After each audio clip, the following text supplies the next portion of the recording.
चहल गरमी के दिन पिया हो गरमी के दिन कट गेल जाड़ा चहल गरमी के दिन पिया हो गरमी के दिन सीना से चुबे पसीना देना हो कालो नहीं जाए हाय रे कूलिंग करे वाला चोली दे पिया मंगा हाय रे कूलिंग करे वाला चोली दे पिया मंगा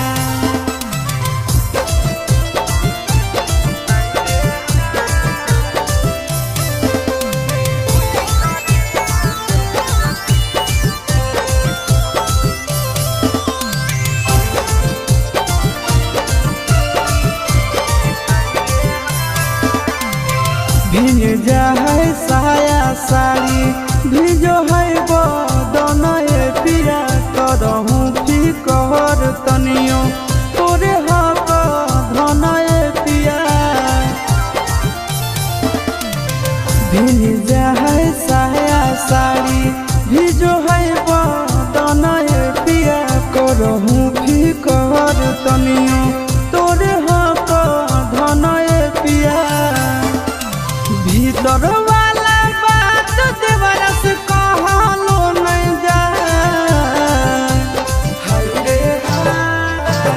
कूलिंग करे वाला चोली दे पिया मंगा हाय रे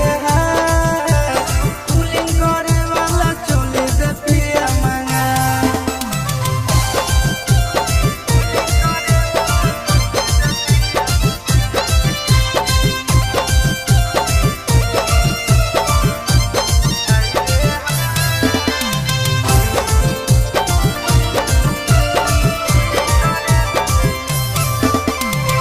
नहीं हो घर में पंखा कूलर नहीं हो पिया ऐसी हो या हो चढ़ली जवनिया में गर्मी लागे बेसी हो नहीं हो घर में पंखा कूलर नहीं हो पिया ऐसी हो या हो चढ़ली जवनिया में गर्मी लागे बेसी हो अहो नंदन आशीष सैया तोहरा बातो नहीं बुझा हाय रे